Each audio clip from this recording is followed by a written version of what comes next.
সোমবার ফুরফুরা শরীফে যাবেন মুখ্যমন্ত্রী মমতা বন্দ্যোপাধ্যায়। ইফতারে থাকবেন মুখ্যমন্ত্রী মমতা বন্দ্যোপাধ্যায়।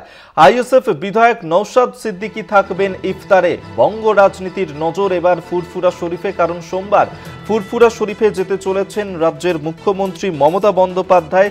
সেখানে গিয়ে তিনি ইফতারে যোগদান করবেন এবং নওশাদ সিদ্দিকী আইএসএফ বিধায়ক তিনিও থাকবেন এই ইফতারে।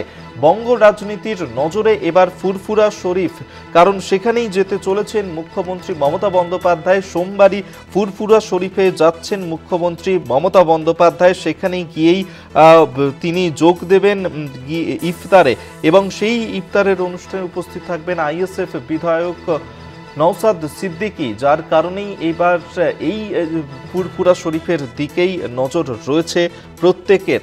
কারণ মুখ্যমন্ত্রী মমতা বন্দ্যোপাধ্যায় তিনি সোমবার যেতে চলেছেন ফুরফুরা শরীফে।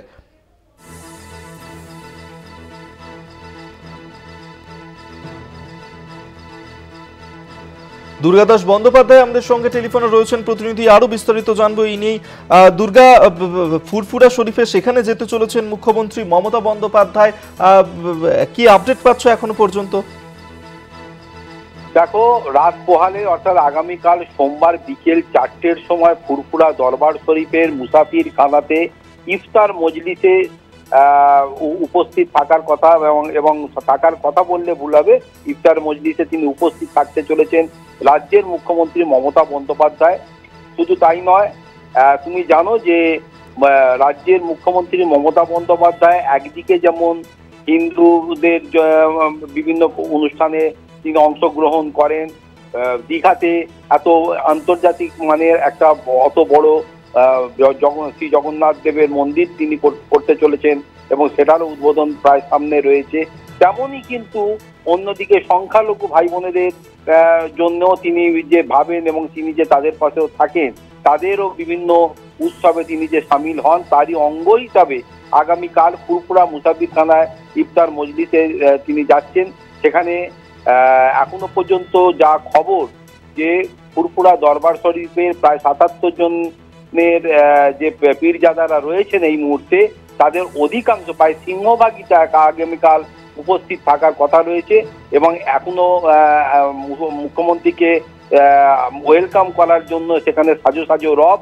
সব থেকে উল্লেখযোগ্য যে বিষয়টা, যে নওশাদ সিদ্দিকী তিনি আইএসএফ দলের হয়ে একমাত্র রাজ্য বিধানসভার প্রতিনিধিত্ব করছেন, যারা যিনি বামপন্থীদের সঙ্গে যৌথভাবে নির্বাচন লড়েছিলেন। কিন্তু দিন যত গড়িয়েছে রাজ্যের উন্নয়নের প্রসঙ্গে তিনি কিন্তু সরকারের একদিকে যেমন ভুল ত্রুটিগুলোর সমালোচনা করেছেন, কিন্তু সরকারের ভালো কাজগুলোরও তিনি যেমন প্রশংসা করেছেন, সেটাও একটা লক্ষণীয় বিষয় হয়ে দাঁড়িয়েছে। রাজনৈতিক বিশেষজ্ঞ মহলের ধারণা যে আগামী কালকে যখন মুখ্যমন্ত্রী সেখানে উপস্থিত হবেন, সেখানে এখনো পর্যন্ত যা খবর, নওশাদ সিদ্দিকীও কিন্তু সেখানে উপস্থিত থাকতে পারেন বা থাকবেন বলে আমরা জানতে পেরেছি, এবং এটা একটা উল্লেখযোগ্য ঘটনা। ভবিষ্যতে হয়তো যদি সব দিক ঠিক থাকে, তাহলে নওশাদ সিদ্দিকীর তৃণমূলে জয়েন করার বিষয়টা হয়তো শুধু সময়ের অপেক্ষা, এমনটাও হতে পারে।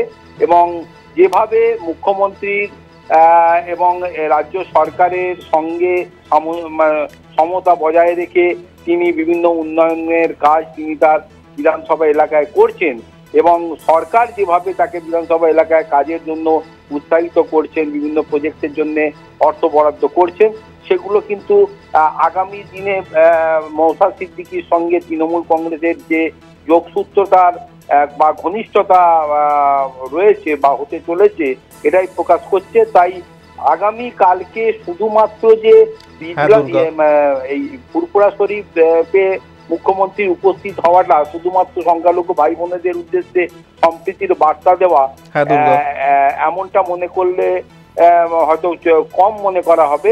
আগামী কালকের কিন্তু মুখ্যমন্ত্রীর ফুরফুরা দরবার শরীফে যে যাওয়া, এটা কিন্তু রাজনৈতিকভাবে অর্থাৎ রাজ্য রাজনীতিতেও এটা অত্যন্ত গুরুত্বপূর্ণ, তাৎপর্যপূর্ণ হতে চলেছে। আপাতত ধন্যবাদ জানাবো তোমায়। দুর্গাদাস বন্দ্যোপাধ্যায় আমাদের সঙ্গে টেলিফোনে ছিলেন প্রতিনিধি।